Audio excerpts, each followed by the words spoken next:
Bom, de tanto limpar as cidades e melhorar o saneamento, a população europeia voltou a subir.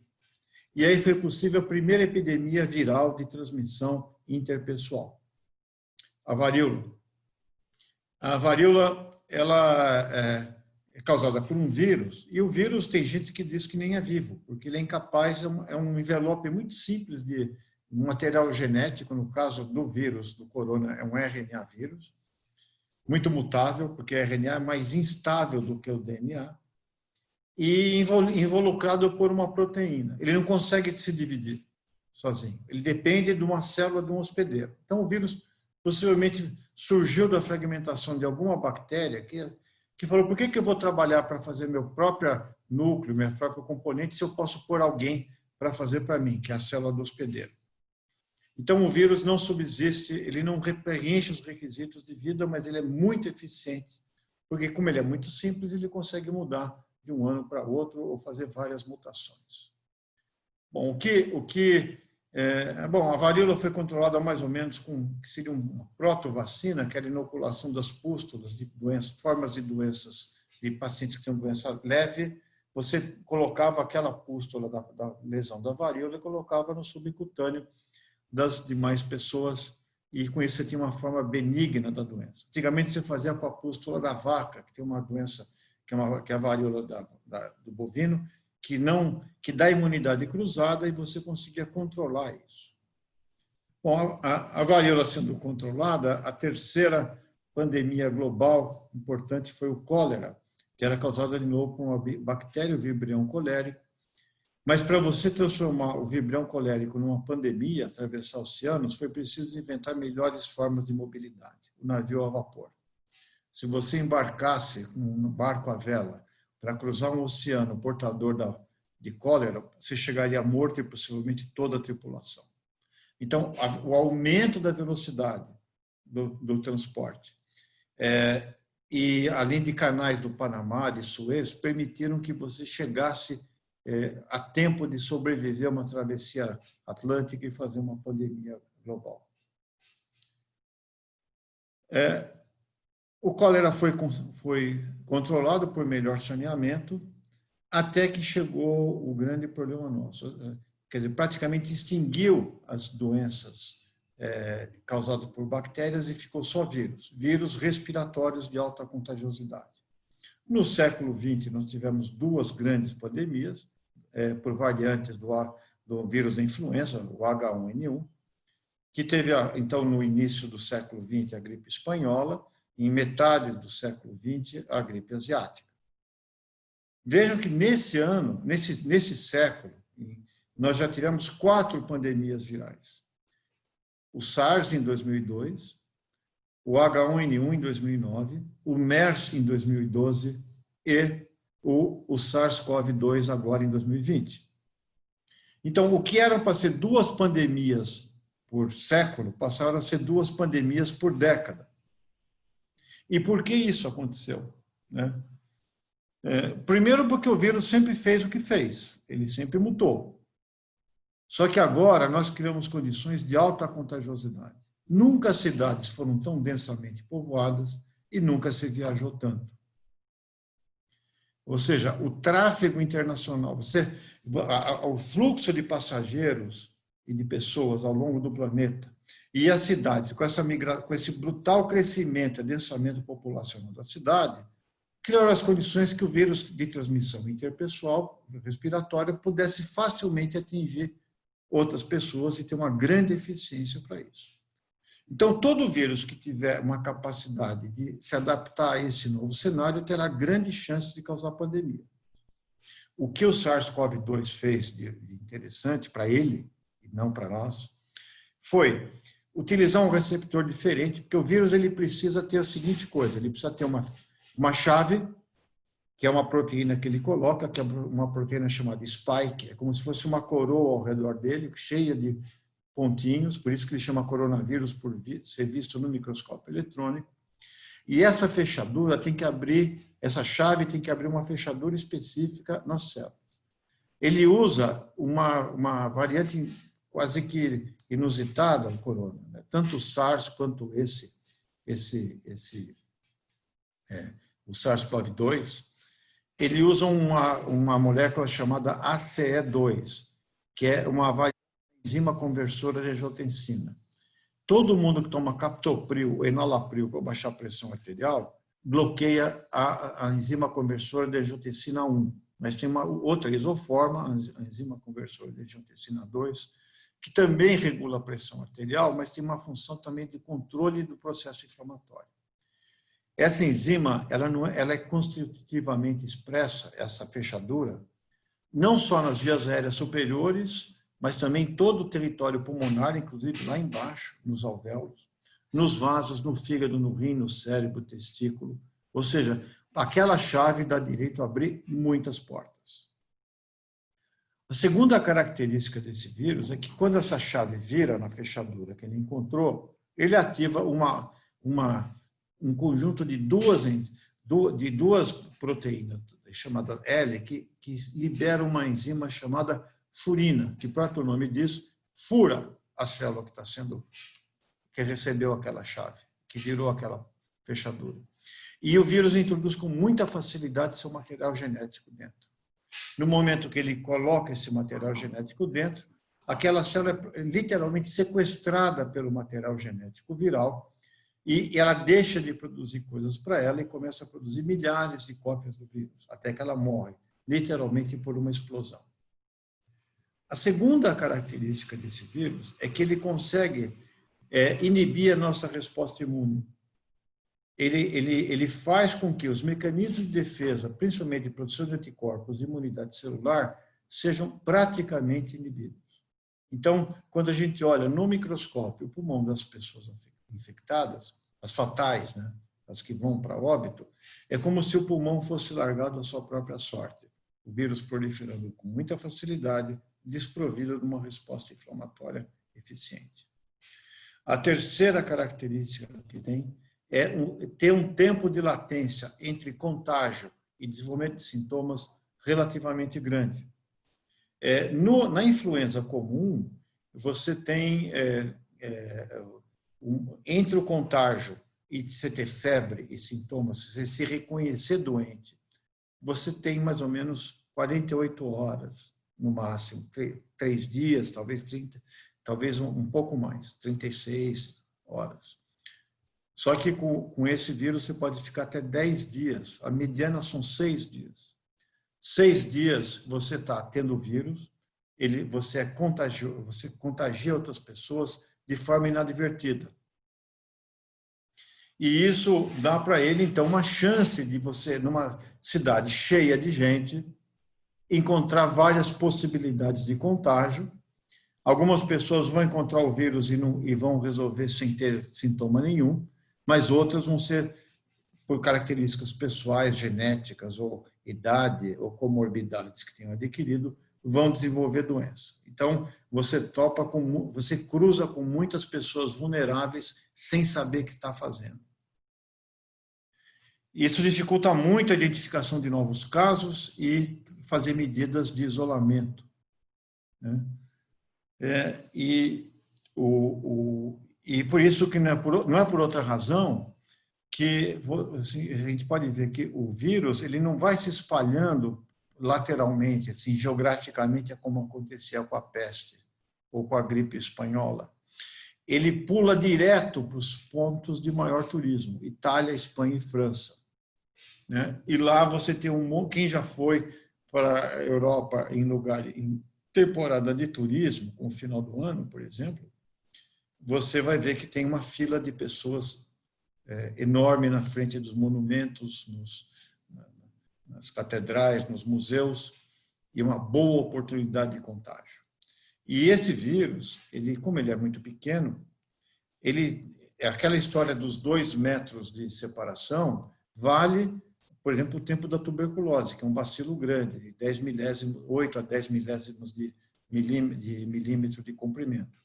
Esse bicho tem em torno de 20 a 40 nanômetros. Ele cabe na moda fina do aerossol e pode ficar em suspensão durante horas na atmosfera, dependendo das condições de umidade e temperatura.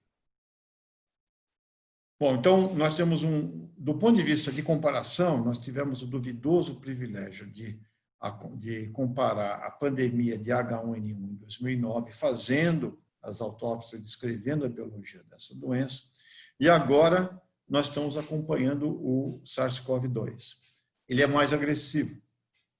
Ele é muito mais agressivo do que o vírus da influenza. E ele tem uma distribuição no corpo para vários lugares. Por essa chave que lhe permite, é como se fosse uma chave mestra para vários órgãos e tecidos. Bom, então nós temos uma doença de alto contágio com uma letalidade não absurda, mas uma letalidade significante, que vai chegar, no nosso caso, a 6% dos casos que são detectados, que tem sintomas, né? Que se você tiver sintoma disso, a depender das suas características, você vai ter 6% de chance de morrer. O lado bom é 94% de chance de sobreviver. Mas, como o número de infectados é muito grande, você vai terminar, no final do tempo, com um grande número de pessoas doentes. E como ele dá essa imunodepressão, você demora para se livrar desse vírus, o tempo de ventilação mecânica é longo, em torno de 2 a 3 semanas, o que faz com que, se você for para o ventilador, você vai trocar esse leito de UTI vai ficar ocupado pelo menos por 15 dias. Né? Isso leva a uma demanda grande sobre o sistema de saúde. E fora que ficar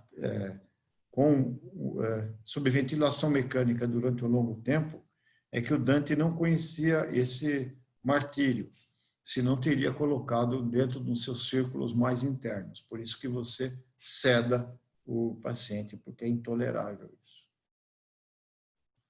Bom, então, é isso que caiu no nosso colo. Né? Isso acontecerá de novo, com certeza. Não porque a gente tome não é por falta de medidas, é porque da forma como nós organizamos a nossa vida, o mundo de hoje, nós colocamos sem precedentes a densidade populacional. E como o vírus vai, por força da sua natureza, ele vai sempre sofrer mutações, e ele algumas mutações são deletérias para ele, mas num processo randômico, você pode gerar um conjunto de alterações caóticas que podem culminar com uma variante bem-sucedida como essa. E, bom, você fica imune, então, informações para você fica imune se você sobreviver ao corona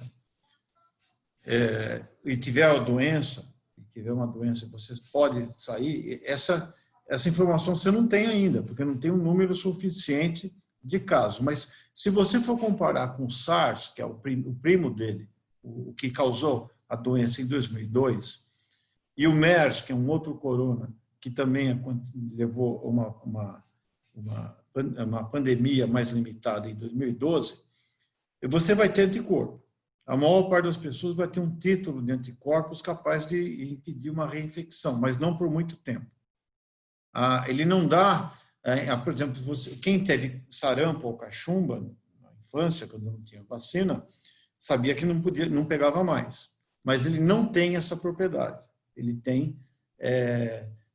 vai causar uma imunidade de alguns meses, um ano, mas vai caindo o título de anticorpo progressivamente. Quer dizer, o tempo que você vai ficar imune vai depender da quantidade de anticorpo que você conseguiu produzir e ele vai decrescendo no tempo.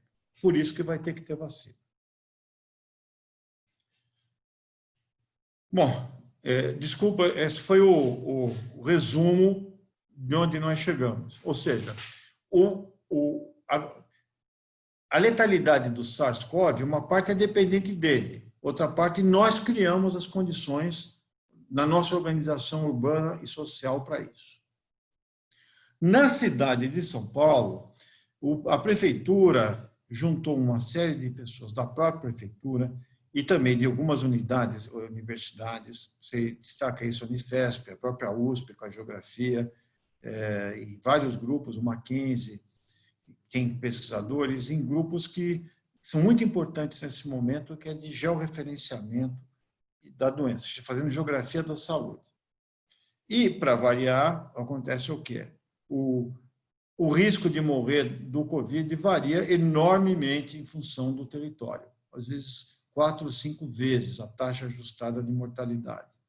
Você tem hoje, na cidade de São Paulo, que a mortalidade é inferior a 5 por 100 mil habitantes, se você tiver doença, ou seja, 5 pacientes em 100 mil vão morrer da população geral, até áreas que você tem 100. 100 tem uma enorme variação, mostrando que o código de endereçamento postal, nesse caso, é tão importante quanto o código genético da pessoa. Quer dizer, não é o vírus que mudou a letalidade na cidade, é que a vulnerabilidade muda e também a capacidade do indivíduo de fazer isolamento.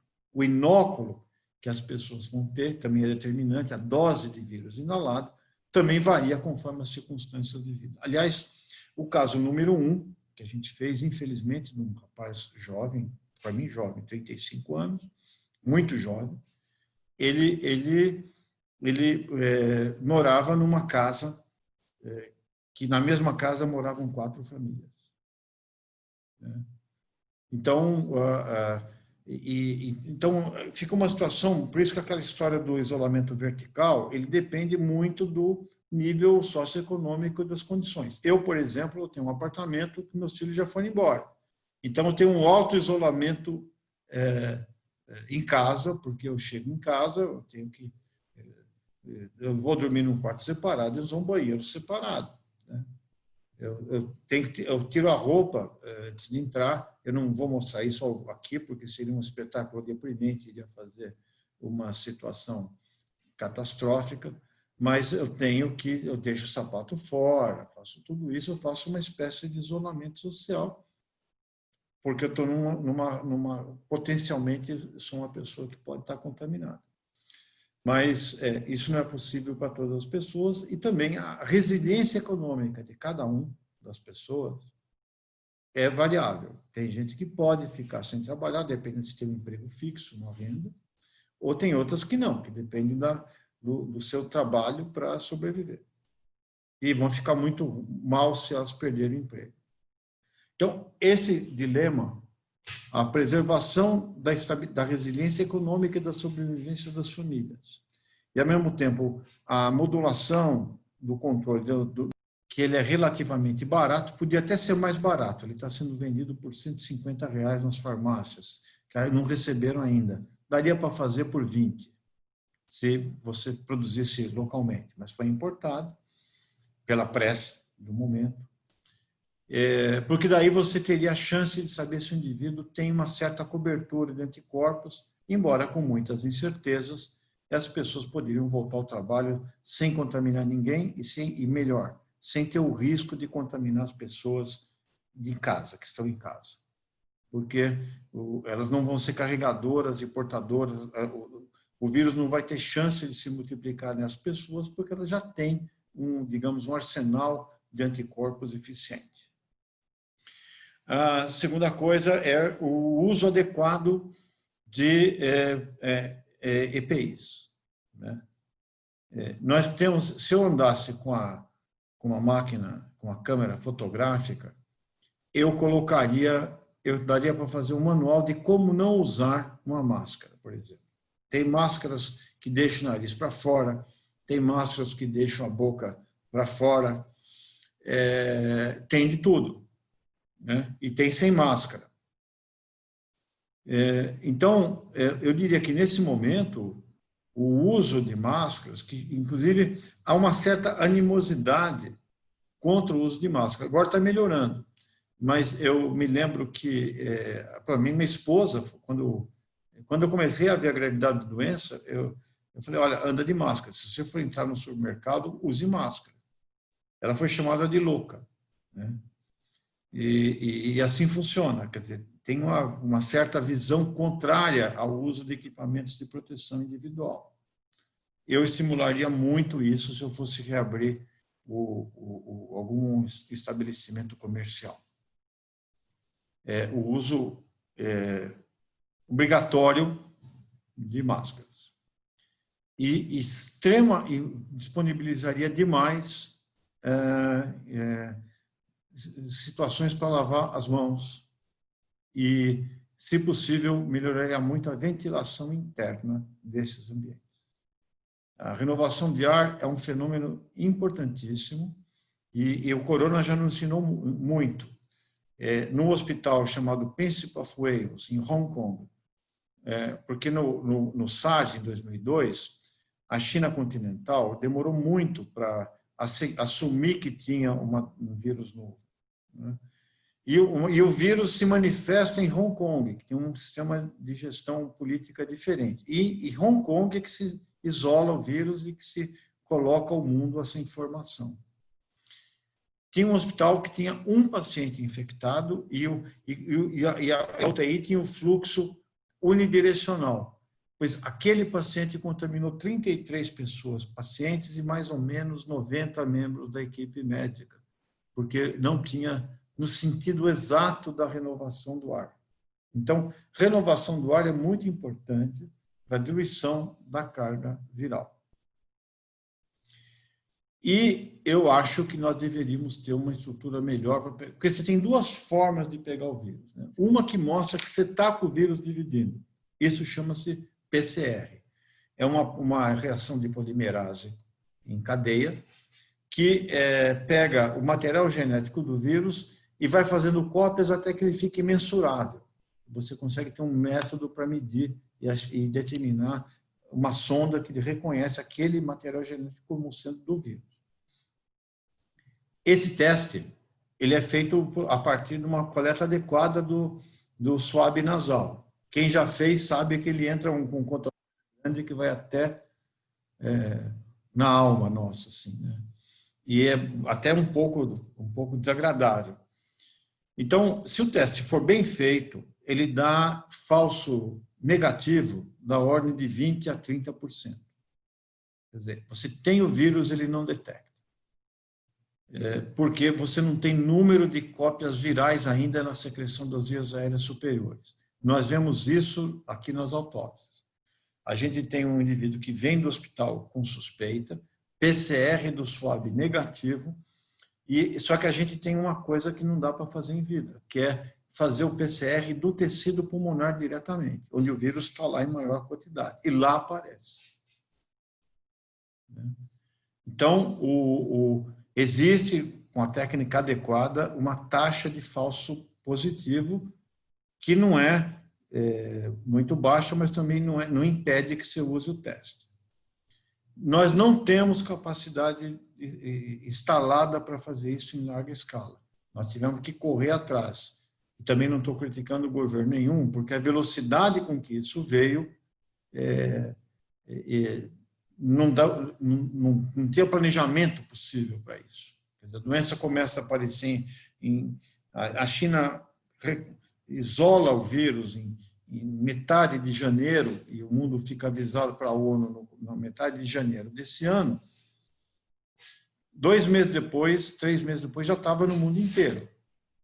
Então, você não monta uma estrutura e capacitação técnica para isso. É que nem o UTI.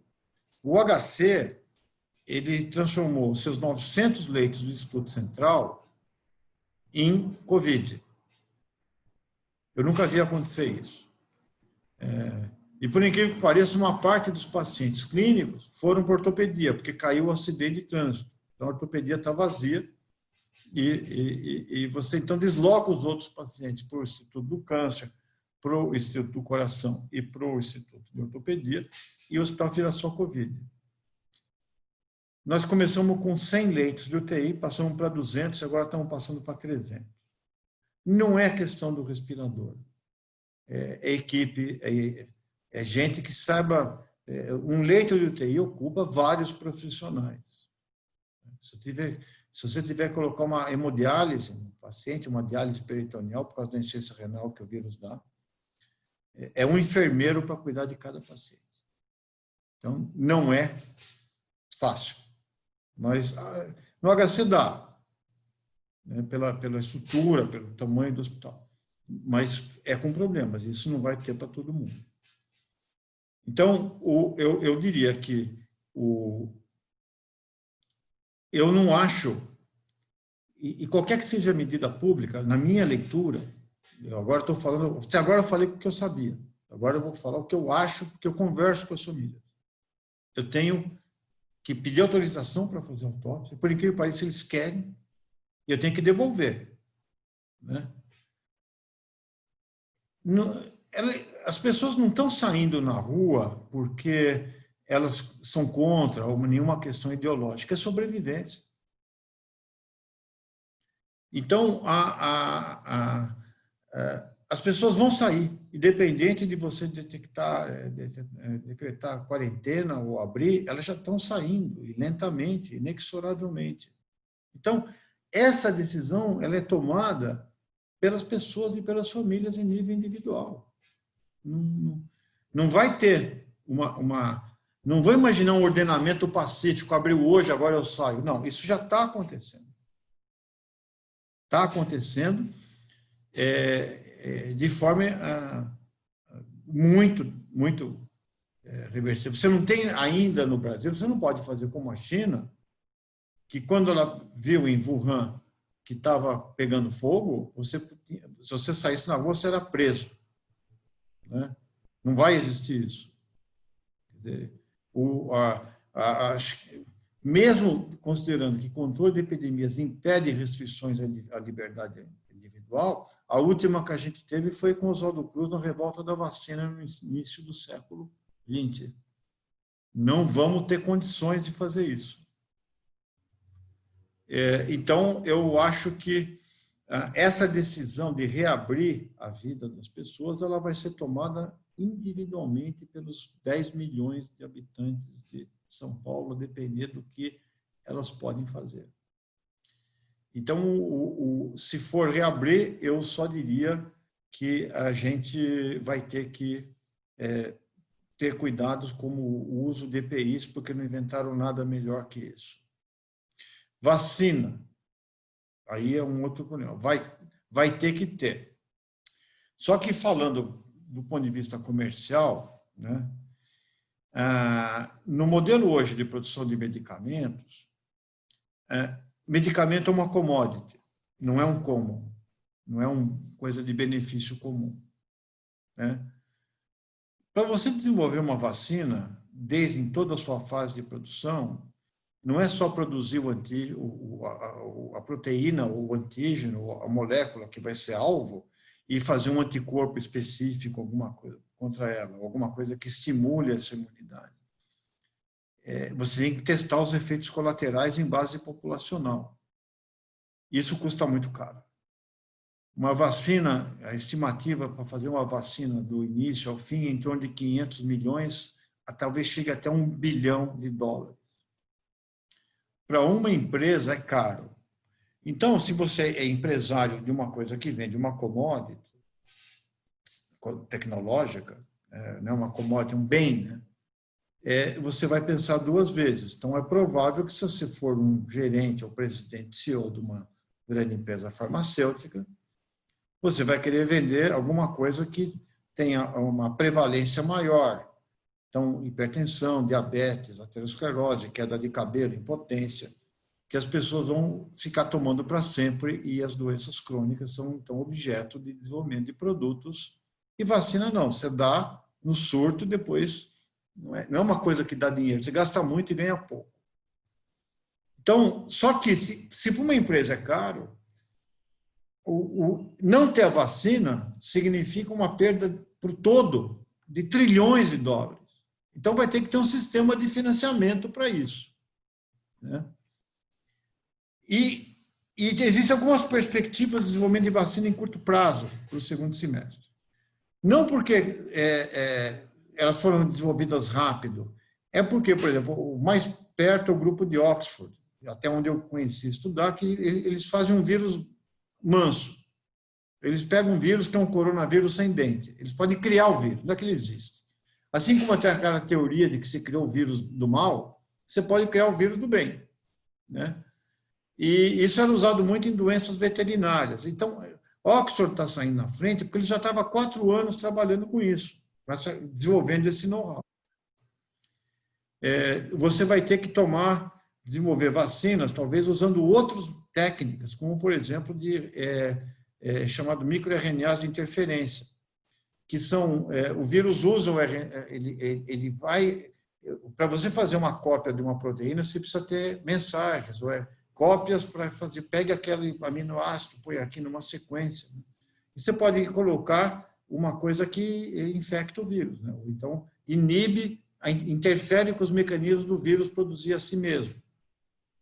Ou você pode também desenvolver anticorpos, tem alguns anticorpos, não é vacina, que reconhece, vai tapar o buraco da fechadura que o vírus usa para colocar, vai bloquear o receptor ACE2, então você vai ter menor eficiência.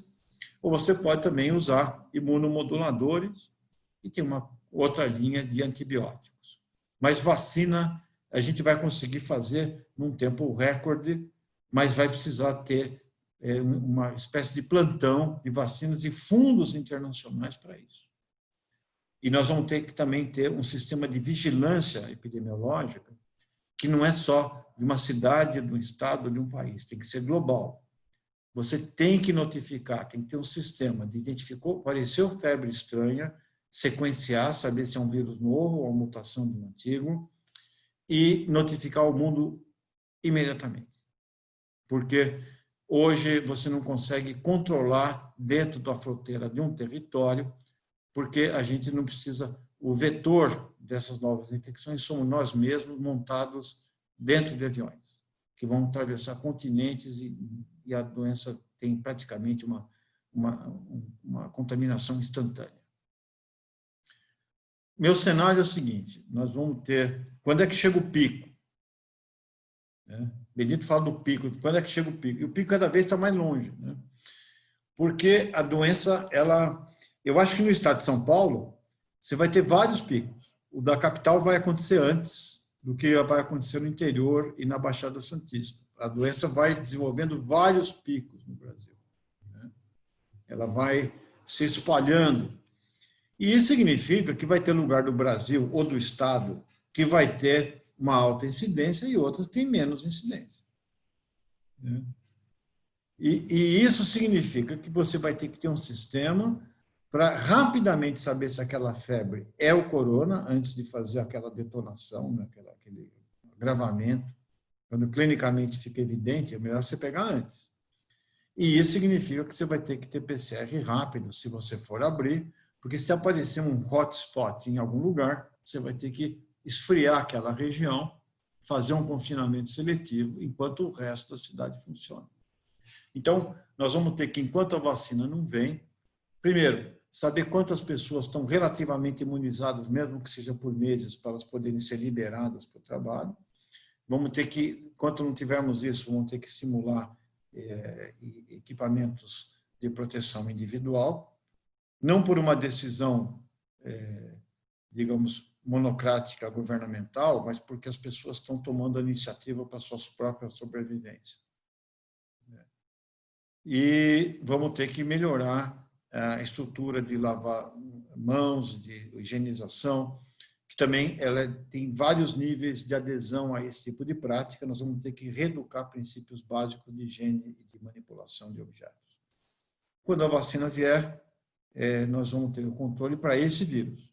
Mas certamente nós teremos, em poucos anos, um outro. E eu espero que o outro seja menos agressivo que esse, porque é um fenômeno de chance. Ou seja, o mundo vai poder você não vai precisar mais ter uma guerra atômica para dizimar milhares de pessoas. O vírus vai fazer o papel dele. E o vírus nos deu um PowerPoint dramático de como é necessário investir no sistema de saúde pública, como é necessário investir em ciência e produção de insumos, porque eu fui criado, e eu quero acabar aqui para poder ter chance de ouvir perguntas, numa época que, depois que o Pasteur fez a primeira vacina, ele chama de vacina em homenagem ao Jenner, que usava a pústula da vaca, que é a vacina para o antrax, de carneiro. Você começa, o Koch e a linha alemã começa a descobrir os diferentes tipos de bactérias que causam doenças para nós. Quando você Fleming, em 26, descobre inadvertidamente a penicilina. E que Florey e Shen depois identificam melhor as propriedades e eles ganham o prêmio Nobel, se não me engano, em 1954, por causa disso. Não, foi 46, eu acho. 45 ou 46. De medicina. E eu cheguei numa fase, e antibióticos então passaram a ser disponíveis, eu fui pensando que disciplina de estudar moléstia infecciosa era uma coisa antiga. Eu ia tratar só de verminose e as doenças que não são pandêmicas, mas que são condições do meio. Agora não. Agora, nós temos cada vez mais antibióticos resistentes, multiresistentes. Vamos ter que inventar novas formas de fazer antibiótico, novas formas de matar a bactéria. E os vírus encontraram, pelo nosso adensamento populacional e a grande migração transcontinental, chances de encontrarem pessoas vulneráveis e se disseminarem rapidamente pelo planeta. Então, o mundo vai sair diferente. Acho que o comércio de vocês vai sair diferente. As pessoas vão se acostumar a compras à distância, vai ter que ter uma mudança até no perfil. Acho que o trabalho vai ser diferente, porque muitas pessoas vão aprender a trabalhar no home office. E acho que as cidades vão ter que ser planejadas no sentido de permitir uma reorganização do espaço urbano e de moradia, que de tal forma não ter tantos pontos de vulnerabilidade. Porque a ideia que você tinha, por exemplo, a gente pensa, tudo é pior nas regiões mais pobres. Infarto, você morre mais cedo, mortalidade por causas externas, mas você conseguia se afastar disso. Quer dizer, você sabia que morar em determinadas regiões de São Paulo tem chance de morrer de assalto ou de assassinato maior, mas estava longe da tua casa. Agora não. As pessoas andam pela cidade e você não está livre. Aconteceu com a gente que é médico.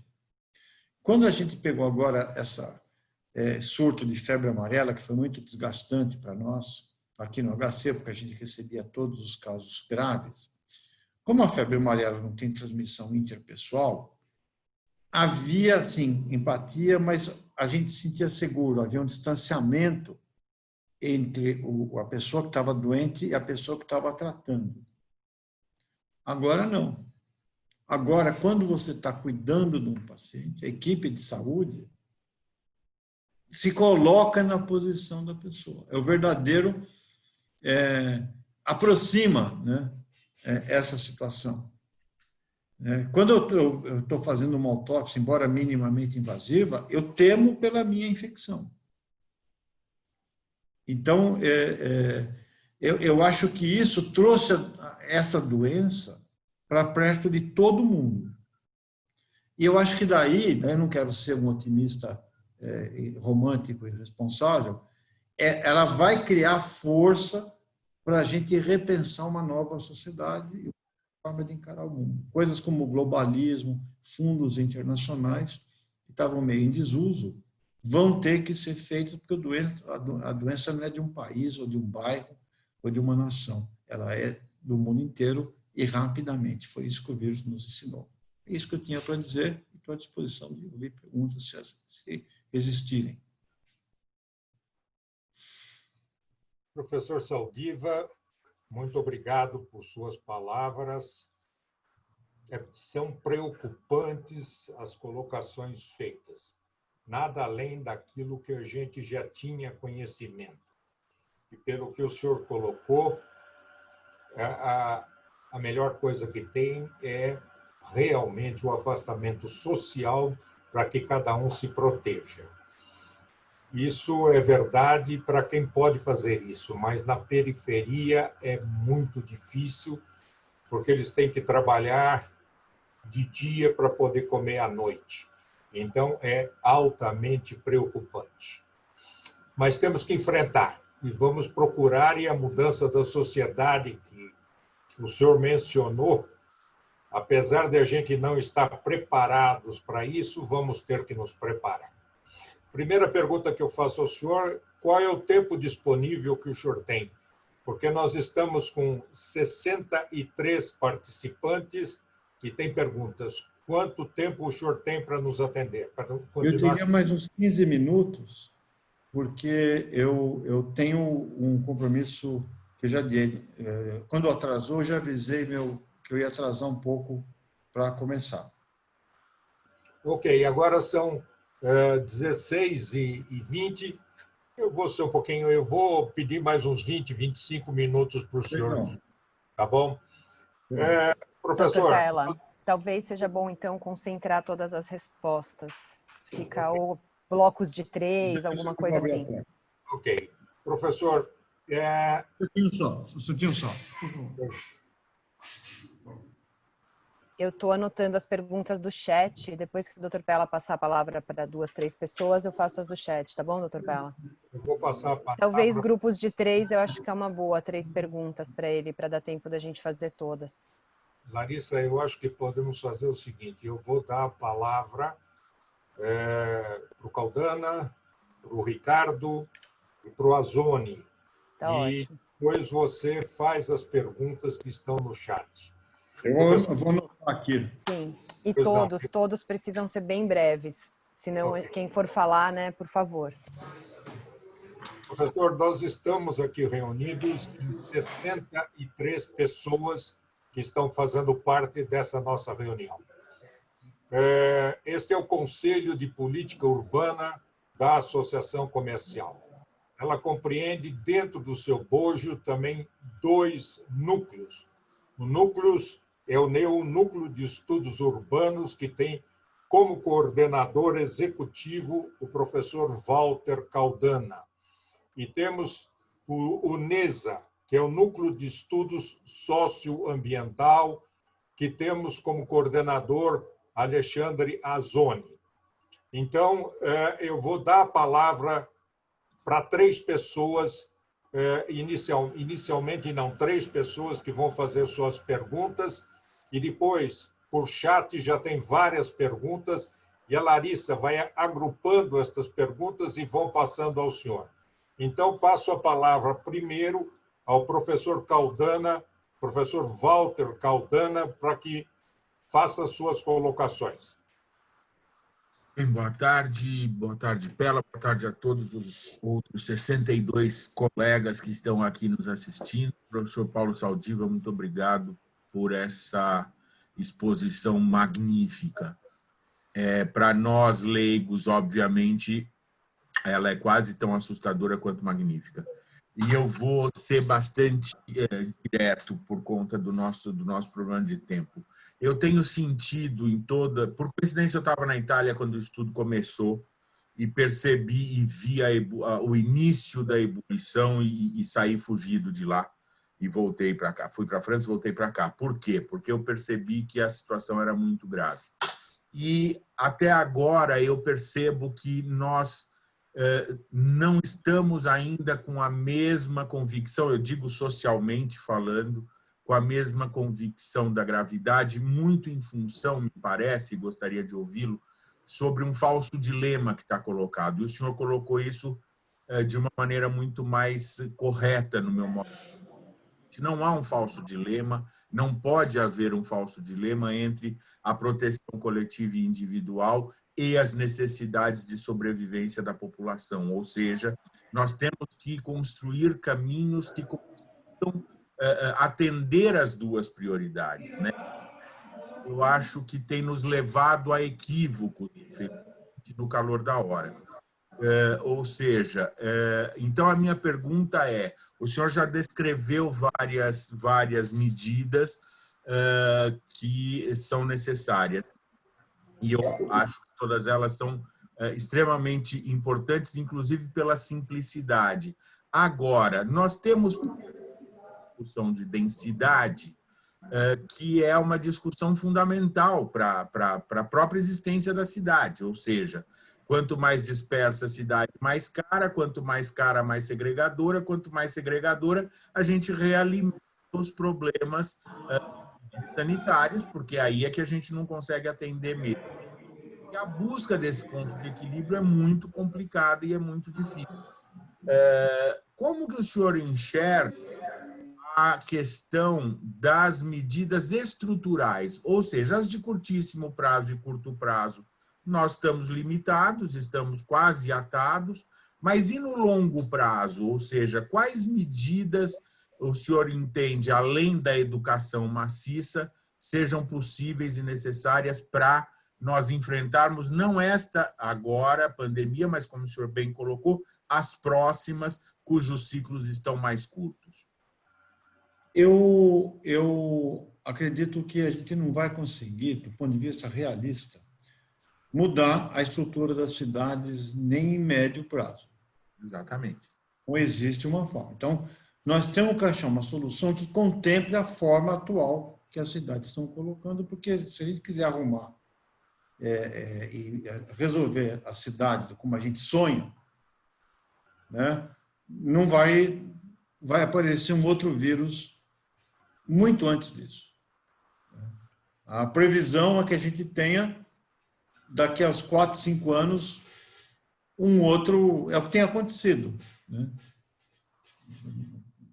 E pode acontecer. Aliás, essa bola já vinha sido cantada pelo sistema de inteligência norte-americano desde 97, que o grande problema do mundo não é um arsenal nuclear, é o aumento das condições de contagiosidade por doenças de transmissão interpessoal virais. Porque, veja, o vírus, você pega o ebola é muito mais letal do que o corona, mas ele é tão letal que era limitado no espaço. E ele só conseguiu ter uma posição de aumentar a sua extensão geográfica pela devastação e a criação de óleos de palma, de palmito, que fez com que os morcegos se dispersassem, fossem morar cada vez mais próximo das pessoas. E eles se espalharam no território e chegaram perto do aeroporto. Então, porque um vírus também que é muito mole, ele infecta um e não consegue duplicar lá dentro. Então, tem que existir um balanço, ele não pode ser muito mortal, nem muito mole. Então, esse é o dilema. Vai aparecer. Não apareceu uma vez, vão aparecer 4 vezes. Então, nós vamos ter que trabalhar com isso. Então, eu acho que nós vamos ter que investir muito em vigilância molecular, epidemiologia molecular.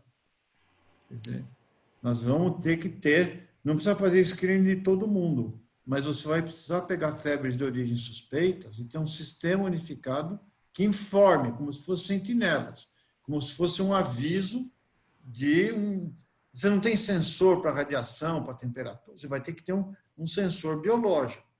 Então, começou a aparecer uma febre esquisita, rapidamente você tem que ter um sistema de vigilância global para isso. Vamos ter que ter uma ONU das febres, sabe? Uma coisa desse tipo. E vamos ter que investir em tecnologias, e eu acredito nisso. Sabe, professor Caldana, quando a gente aposta num cabeção, como a gente apostou no Sapiens, que dá até um problema no parto, né? Porque a cabeça é maior do que o orifício de passagem, a gente tem que... para passar tem que fazer um parafuso assim, né? Roda a cabeça. A criança não nasce sozinha, a profissão mais antiga do mundo é parteira, né? A partir do Neandertal, e a cabeça cresce muito depois, que dá um tempo de cuidado, né? E a criança começa a ter autonomia depois de 10, 12 anos, hoje até 30, 40 anos de idade, os nossos filhos ainda estão dependentes e tal, né? Esse sistema, ele é muito rápido para se desenvolver, tanto que as civilizações, elas ocorreram, o desenvolvimento da civilização ocorreu em lugar que tem muita dificuldade, foi na beira do Nilo, no Eufrates, não é? Os nossos índios tinham estabilidade tecnológica por 80 mil anos, porque tinha muita coisa, aquela flecha servia. Eu acho que esse peteleco que a gente tomou vai pôr esse cabeção para funcionar e vai ter trabalho em time. E rapidamente, olha, esse vírus foi sequenciado aqui do nosso lado em 2 dias. Nunca aconteceu isso. Então, você tem o vírus isolado. Isso já é um caminho para você fazer uma vacina. Você sabe como fazer, de produzir um vírus que seja quase ele. Então, só que isso é caro. E tem que ter equipes multidisciplinares. Vão ser obrigados a nos organizar nisso. E vamos ter que pesquisar. Eu sou mais de vacina de curto prazo do que antiviral, porque o antiviral faz o que acontece com o antibiótico. Você usa um tempo e depois ele vai adquirindo resistência. Então, eu acho que nós vamos ter que ter um sistema de investimento maciço nesse tipo de tecnologia, porque o custo de não ter é muito maior do que o custo de manter. Ok, professor. Vamos pedir para o Ricardo Pereira Leite fazer a sua colocação, porque a Larissa está com uma porção de perguntas no chat. Tá bom, eu vou falar menos. É que eu me entusiasmei com a pergunta do futuro. Vou fazer agora, né? Eu entendo isso, professor. Ricardo, por favor. Eu acho que a gente tem que perguntar sobre o futuro, porque a gente sabe a capacidade do professor aí, além da medicina, né? A medicina, acho que ele falou brilhantemente aí, e a gente queria agradecer, antes de mais nada, pelo trabalho seu e de todos os profissionais de saúde aí que estão arriscando, né, na linha de frente aí para beneficiar a população como um todo. Então, muito obrigado. Eu assisti, até queria saudar o Cláudio Bernardes, que está nos assistindo aí também, do Secov, né, que é uma grande liderança aí do setor imobiliário. O Secov patrocinou um chat também com um biólogo chamado Reinhardt, esqueci o primeiro prenome dele. Fernando Reinhardt. E eles estão fazendo uma pesquisa agora, parece que para justamente detectar o nível de pessoas já infectadas, né? Porque muitos são assintomáticos, enfim, ou não foram diagnosticados como doentes. E ele disse, alguém fez uma pergunta e falou assim: a nossa vida só vai voltar ao normal quando nós tivermos 70% de pessoas já infectadas, que ele chamou, se eu não me engano, imunidade de manada, alguma coisa de manada. De rebanho, imunidade de rebanho. Pelo que você falou, isso resolve talvez o curto prazo, né, ou médio prazo, mas como o aparecimento de novos vírus e novas epidemias aí tem se acelerado, não vai resolver, porque nós vamos voltar a ter outros problemas semelhantes, né?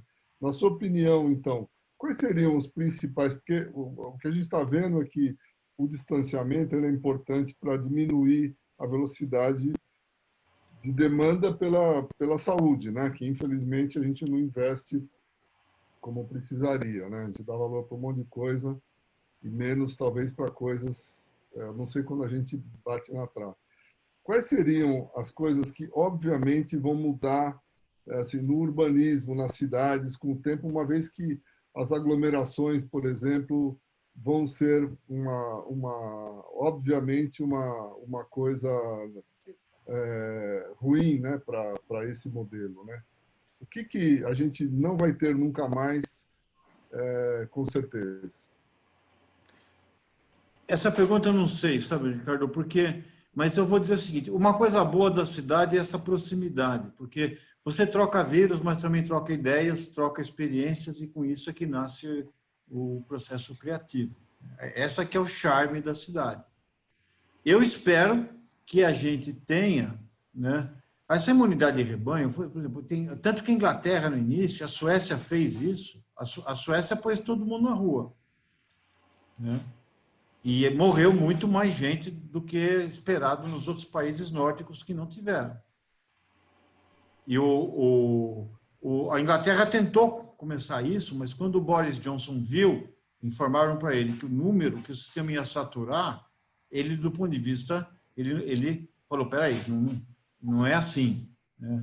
Não dá para você fazer assim, eu vou recuperar a economia, mas eu vou pagar um certo subsídio em mortes. Porque o Reinhardt foi um pouco radical, mas 70%, 80%, mas com 50% você segura bem. O que aconteceu com o sarampo, né? Porque não adianta ter vacina, né? Esse é outro problema.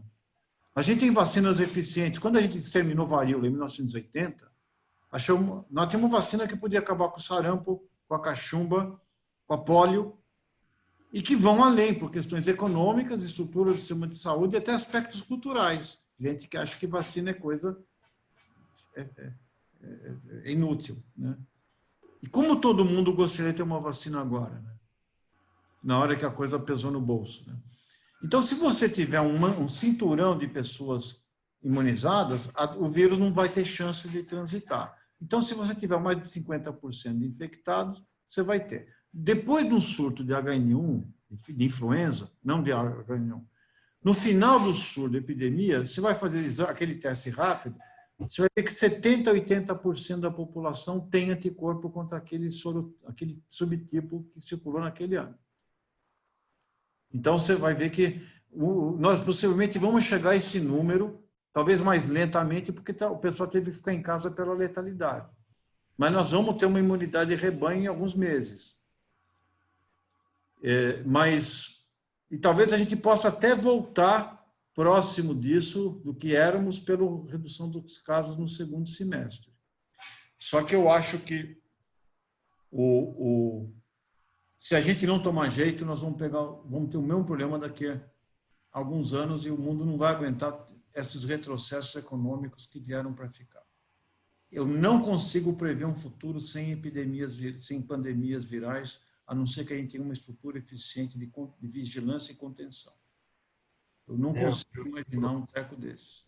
Meu Deus. Vai voltar ao normal desde que nós tenhamos esses dois mecanismos rápidos de controle. Ou seja, nós vamos ter... É paradoxal, mas nós voltamos a um tempo onde você tinha medo de morrer.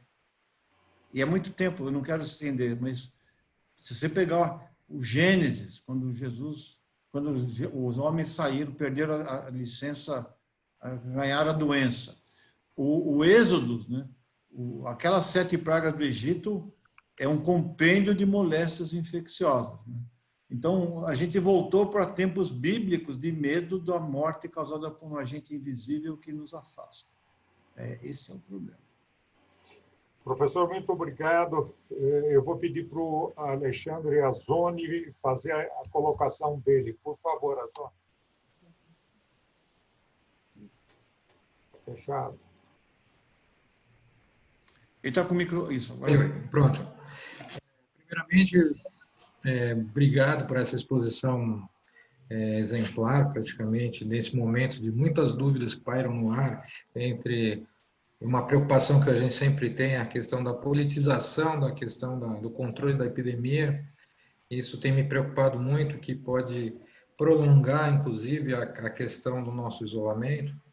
Uma questão que me chamou muita atenção, porque como eu cuido da parte do núcleo de estudo socioambiental, é a questão da preocupação justamente pelo número de contaminações virais provenientes de zoonoses, justamente pela causa da expansão, o desmatamento, invasões de áreas de preservação que acabam vindo. Tanto que a ONU já fala que de 60% a 70% das epidemias virais já são possíveis de ser catalogadas justamente por essa invasão. O exemplo do ebola, que o senhor mesmo citou, dos morcegos, o caso da aviária, da suína, chikungunya e assim por diante. Quase todas elas são epidemias voltadas para tuberculose, varíola, todas elas todas virais, então vindo justamente de zoonose. Eu acho que isso mostra justamente que devemos repensar a questão do nosso desenvolvimento urbano, da nossa participação com o meio ambiente. Essa questão me preocupa um pouco, porque nós estamos vendo que novos comportamentos virais que a gente percebe que é constante essa evolução viral, justamente, e nós somos frágeis, como foi o caso do H1N1 e assim por diante. Queria só essa exemplificação maior nesse sentido dessas zoonoses, justamente para mostrar que a questão do desenvolvimento urbano, como o nosso próprio desenvolvimento socioeconômico, tem que ser planejado de uma maneira mais coerente para que evite que a gente avance em territórios inexplorados e haja uma contaminação justamente por uma falta de de controle dessas epidemias que a gente pode vir a ter ainda por causa dessa migração dessas faunas que acabam adentrando dentro do nosso território urbano? Alisson, você tem toda a razão. Você imaginou, aparentemente, essa variante, ela surge ou do pangolim, que é um réptil com pelo, né? Ou de um morcego. Quantos pangolins tem no mundo? Poucos. Então, um vírus que está no pangolim, para ele ter chance de achar um outro pangolim perto, é difícil. Morcego também tem, mas não tem tanto. Pensa no sortudo que caiu no ser humano e se deu bem. Esse é o... E que está todo mundo junto. E que pega trem. E que pega metrô. Que está gritando gol uma coisa num estádio fechado. Essa que é a situação. Não vai ter como a gente evitar que, e o pior, esses RNA vírus, né? O primeiro material genético criado, possivelmente há alguns bilhões de anos atrás, 3 bilhões e meio, foi o RNA. Mas o RNA é uma fita simples e ele não enrola tão fácil. Quando você oxida a segunda ribose, faz uma deoxirribose, você consegue fazer fita dupla, ou seja, você tem uma informação e um backup, né? Então, e você tem mais estabilidade da molécula. Portanto, a chance de fazer mutação é menor. Quer dizer, RNA vírus respiratório, ele muda muito frequentemente. Essa é a razão pela qual nós temos que ter vacina para a gripe todo ano. Porque a gente tem certeza que vai vir um vírus diferente o ano seguinte. Então, se tiver um vírus da gripe que resolva ser letal, aí nós estamos perdidos, né? Por isso que se a gente tiver um azar de ter um vírus da influenza que seja letal, nós não vamos ter cobertura, porque ele vem diferente, e ele é muito infectante, igual. Então, nós estamos correndo risco. Por isso que eu acho que nós vamos ter que repensar. Porque eu acho que esses vírus, eles talvez tenham pulado de bicho, mas o corona agora ele vai morar na gente. Ele vai estar circulando no mundo inteiro por vários anos e vai morar na gente. Então, ele muda rapidamente, ele gosta tanto da gente que ele vai morar nas cidades. É diferente da febre amarela silvestre, que ela depende do mosquito que fica no mato. Aqui não. Aqui a gente é o vetor, nós somos o nosso Aedes aegypti. Esse é o grande problema. Ok. Larissa, vamos às perguntas, por favor. Bem, vamos lá. Primeira pergunta do Ulisses Gamboa, economista da Associação Comercial. Ele pergunta, doutor, o senhor acha que o vírus pode ter sido criado em laboratório? Vou fazer 3 na sequência, tá? Depois temos a pergunta do Fernando. Essa curta imunidade não é um grande desafio para a vacina? Dessa forma, a vacina não seria inviável? E o próprio Alessandro Azzoni e também Antônio Castelo Branco fizeram a mesma pergunta a respeito de lockdown. Estamos caminhando para um lockdown? Sendo que algumas capitais já aderiram, qual a possibilidade da cidade de São Paulo, aqui na cidade de São Paulo, acontecer também? Então, acho que eu faço essas 3 e no próximo bloco mais 3, ou eu já faço tudo, doutor Pell? Não, faz as 3, não confunde, doutor. Então foram 3. Eu já sou meio confuso, o basal, é melhor não confundir. Tá ótimo. Então começamos com essas 3. O laboratório eu posso garantir que não, né? Embora o Montagnier tenha dado uma entrevista para a rádio, né, uma rádio francesa, tem vários estudos, aliás, eu posso dar, se alguém quiser, alguns PDFs de artigos sobre o que eu falei, eu posso dar para vocês, para quem tiver interesse, é só me dizer os tópicos e eu mando. Mas tem uns artigos que mostram muito bem, você faz a genética evolutiva desses vírus. Ele saiu do próprio, possivelmente do SARS-CoV-1. E você não sabe se essa mutação já ocorreu no bicho, no morcego, no vírus do morcego, ou se ele mutou dentro de um humano. Quer dizer, o inóculo foi variado, né? E aquele que tinha a chance de gostar mais, de mais afinidade para o ser humano, ele sobreviveu e ganhou dos outros. Mas eu posso mandar isso. E eu duvido que o Montagnier, com a personalidade dele, se ele tivesse de fato essa descoberta, ele não ia publicar isso na Science, em vez de falar para uma rádio obscura da França. A curta imunidade é um problema, mas tem jeito de acertar. A medicina já aprendeu como turbinar tornar essa proteína, o determinante do vírus, mais apetitoso para o nosso sistema, mais processável pelo nosso sistema imune. Ela não é uma dificuldade intransponível. E o lockdown, eu acho que São Paulo não vai chegar nisso. O lockdown é quando você satura o sistema de saúde. O HC, hoje, está com 241 pacientes internados na UTI. A nossa UTI de 100 já passou para... Tivemos que fazer 200, agora de 300, talvez tenhamos que fazer 400. Mas tem leitos ociosos na rede privada. Então, eu acho que é mais provável uma espécie de estadualização das UTIs da rede privada do que você parar a cidade como um todo. São duas violências, né? Mas é uma violência menor e você pagar a tabela SUS num hospital que cobraria muito mais. Larissa. Vamos lá. Nós temos aqui pelo chat só mais 2 perguntas, na verdade mais 3, 2 são do Manaus. Manaus, obrigada, pergunta. Doutor, os tratamentos clínicos podem evoluir para reduzir mortalidades antes da vacina chegar? Manaus pergunta também, vacina de amplo espectro viral está na mira?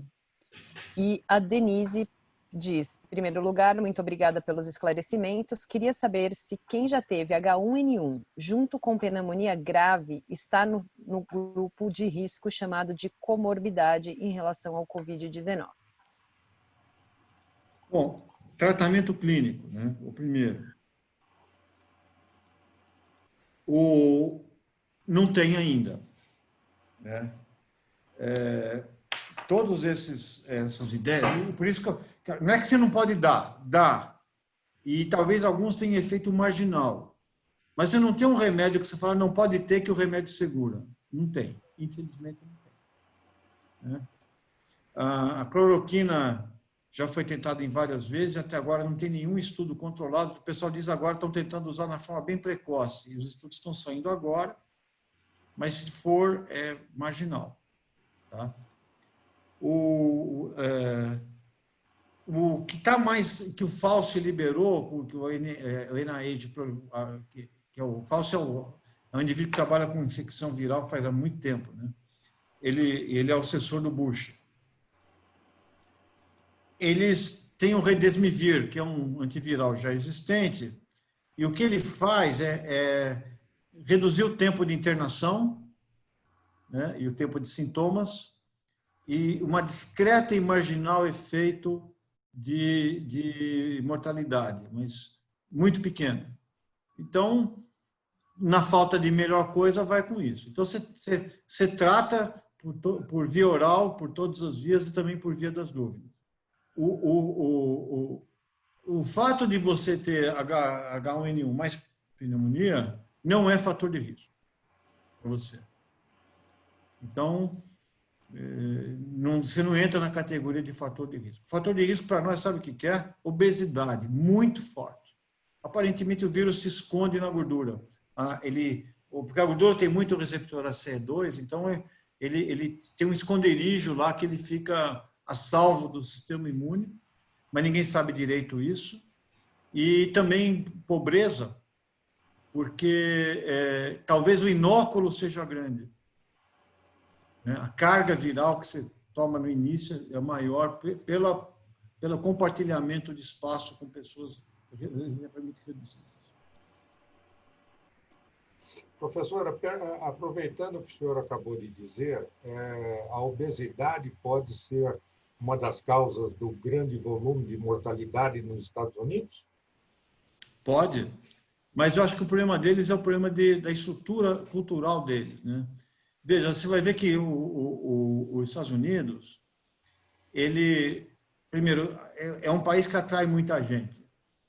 Entre o Trump decretar o lockdown né, parar de vir gente da China e de fato ocorrer, entraram 40 mil chineses em Nova York. Para você ter uma ideia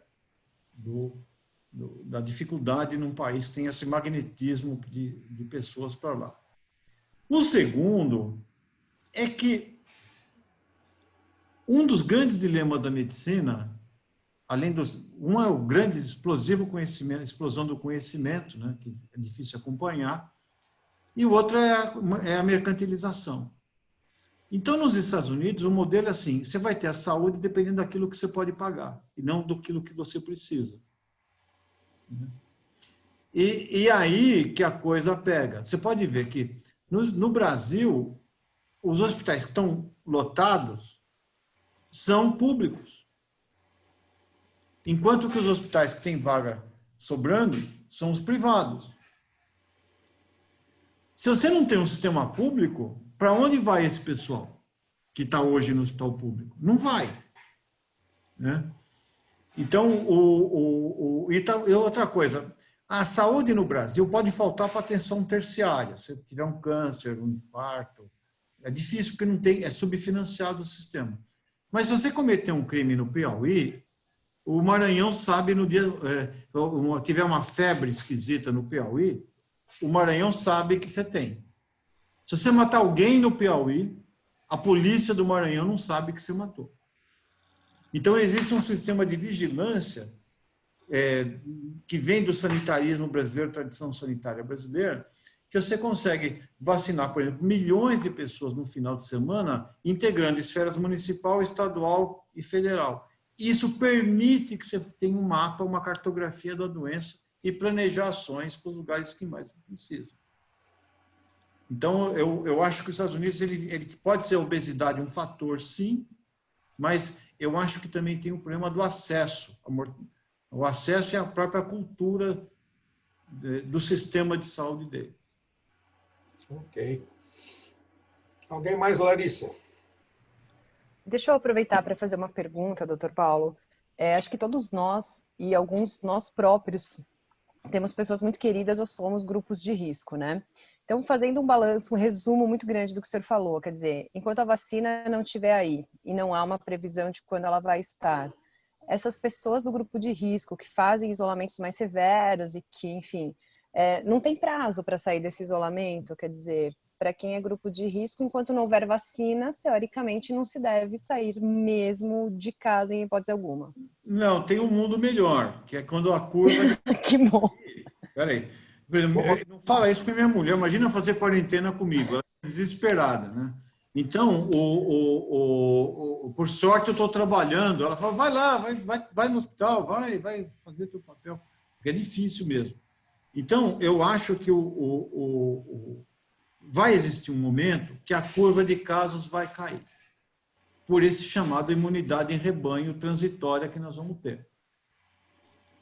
Aí começa a dar para sair, porque a chance de você topar com alguém infectante é maior. Agora, qualquer pessoa que for sair, eu acredito que até quem vender máscara cirúrgica vai fazer bom negócio nos próximos meses. Quem vender álcool gel, não precisa ser como é que é, ungido, pode ser o normal mesmo, né? Vai funcionar, vai vender bem. E eu acho que isso vai ter um efeito de memória. Às vezes, eu confesso que quando eu entrava em avião e via pessoas orientais com máscara, eu estranhava, eu achava exagero. Agora, não. Né? Vai ter uma mudança cultural nesse aspecto da contagiosidade. Então, eu acho que vai melhorar. Mas se fosse do grupo de risco, eu começaria a sair na hora que a curva de casos tivesse caído para... Por exemplo, hoje nós estamos com... batemos 600 mortes em 20... Não é real essas 600. Você pode ver que do domingo morreu menos, né? 200. E até onde eu sei, você não consegue negociar com a morte. Eu quero aproveitar esse domingão. Não, é que não tem teste no domingo. Então, só que em vez de você notificar no dia que colheu, você notifica no dia que o resultado ficou pronto. Então, sempre vai ter uma demanda represada de mortes no final de semana, que se manifesta como um aumento aparente na segunda-feira. Mas também, professor, a gente pode levar em conta que muitas mortes acontecem em casa e não são computadas como o coronavírus. Não, essa é uma boa pergunta. Sabe por quê? A gente pegou, então, comparou, como Nova York fez, a curva histórica de mortes. Então, se você pegar janeiro do ano passado, de 2019, com janeiro desse ano, é igual. A diferença de 3 mortes, até a menos esse mês de janeiro. Fevereiro, a mesma coisa. Em março, morreram 700 pessoas a mais do que março do ano passado.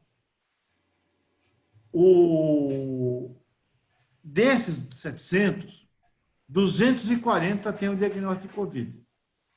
De que morreram esses outros? Ou de Covid não diagnosticados, no caso de São Paulo, ou de falsos, porque a nossa taxa de morte domiciliar, ao contrário do que acontece no Amazonas, é muito baixa. É 3%, 4%, e dá aquela morrida em casa, está sentindo mal e dá um treco e pumba, né? Infarto, AVC, essas coisas, né? Aneurisma de aorta. Então, o que você faz se esse indivíduo tem um quadro respiratório? Qual que é o protocolo hoje? Você define como insuficiência respiratória de causa não determinada e colhe o SWAB. Só que o SWAB já não funciona muito perfeitamente em vida e piora depois de morto. A taxa de falso negativo que ele tem é maior. Então, tem uma parte que é Covid que o SWAB não pegou.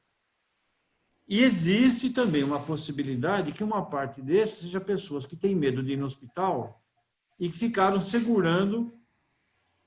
Você morre do não Covid. Você tem medo do Covid e morre de outra coisa.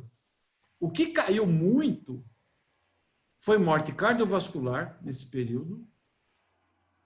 Caiu muito. E morte por acidente de trânsito. Isso foi extremamente eficiente, esse Por que cardiovascular? Oi? Por que cardiovascular caiu? Uma possibilidade é a queda da poluição para quase menos da metade. O ar da cidade melhorou muito com o Covid. Professor, Doutor Pella, posso só perguntar se ele tem alguma previsão do começo da queda da curva? Professora, eu acho que não dá para saber. Porque o modelo funciona legal, mas para ele funcionar legal, você tem que ter os dados legais. Se você não testa e não tem ideia do número de infectados, você não consegue prever, né? O nosso ministro, ele deve ter uma assessoria hoje de fazer modelo, ele deu uma previsão de maio a julho no Brasil para o pico. Pro pico. Para o pico, né? Eu conversei com o pessoal que entende disso, porque eu não entendo dessa parte, e disse que é provável que você tenha várias ondas que vão se somando e você vai ter a ideia nossa é que a gente está desenvolvendo uma aceleração com um pico mais lento pelas ondas progressivas de infecção no estado. No estado de São Paulo, seguramente, a epidemia tem uma idade na região metropolitana e tem outra na Baixada Santista e vai ter outra em Ribeirão Preto, Prudente, porque a doença vai saindo da capital para estar viajando de ônibus ou em transporte para as outras cidades. Professor, eu acho que nós já extrapolamos em muito aqueles 20 minutos que eu pedi ao senhor. Eu quero agradecer sinceramente, em nome da Associação Comercial de São Paulo, a sua presença nessa nossa reunião. O senhor não nos trouxe boas notícias. Nós vamos sair daqui muito pensativos. mas nós vamos absorver tudo aquilo que o senhor disse com muita serenidade e tentarmos aproveitar o melhor possível. Eu posso, Pois não. se eu pudesse resumir, Antônio, primeiro eu queria agradecer muito. Né? Ser convidado pela Associação Comercial é honroso, é muito honroso. Né? Como cidadão paulistano, né? E ser convidado pela Associação do Comércio do meu estado é um convite honroso. Eu agradeço muito. A segunda coisa, eu acho que o que vai sobrar para os comerciantes é que o povo vai sair na rua. Então, e vocês não vão conseguir resolver essa questão. O que se tem que fazer é procurar fazer uma política de redução de danos. E essa redução de danos vai ser por medidas muito restritivas. E o que vocês podiam estar fazendo, legal. Por exemplo, eu vou dar um exemplo só para você entender o que acontece. Eu fui na padaria, eu sou um frequentador de padaria e eu tenho a missão de casa, pego a bicicleta, compro o pão e chego em casa para ter o pão para o café da manhã no dia seguinte. E eu fui ver que a padaria estava mais vazia, né? E a menina estava nitidamente com o olho vermelho, com cefaleia. A menina estava no caixa.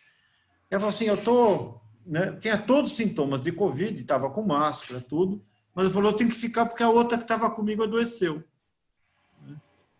Bom, colocar no caixa uma pessoa que está com suspeita de Covid não é uma boa prática. Né? Porque se tem um lugar que você está perto da pessoa e você troca um cartão de crédito, né? Você está ali, perto é ali. Então, eu acho que tem que ter, de alguma forma, o comércio tem um papel muito importante, porque, inclusive, na educação dos seus frequentadores. Ela tem quando você vê que o comércio, que o comerciante está protegendo os seus funcionários, a pessoa vai falar, pô, isso aqui é sério. Né? Então, eu talvez possa ser uma oportunidade do comércio liderar, pela sua capilaridade, o uso responsável de equipamentos de proteção individual. Já que você tem que trabalhar, trabalhe seguro, dentro das suas próprias limitações. Eu acho que essa talvez seja uma mensagem positiva, né?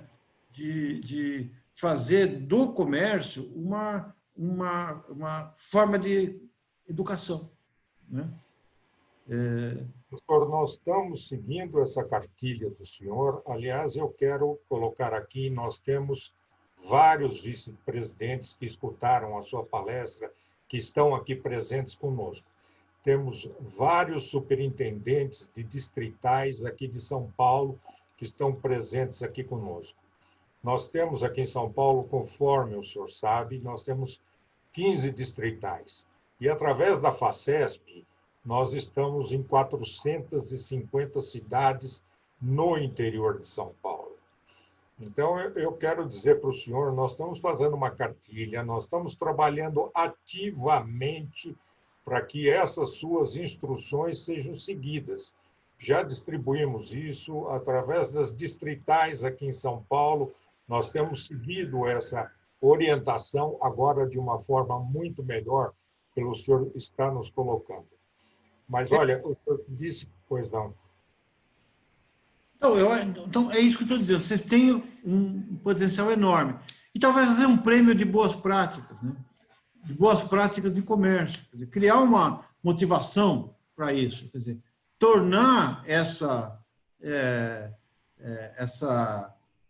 iniciativa como uma iniciativa proativa, meritória, com reconhecimento da boa coisa. Eu acho que tem um caminho enorme de oportunidades para que a gente reformule as nossas práticas. Né? Então, bom, era isso. Tá bom. Agradecer demais. Eu queria dizer ainda para o senhor o seguinte, o senhor disse que é honrado, fico honrado de estar aqui na Associação Comercial, mas hoje nós tivemos 62 pessoas escutando a sua palestra.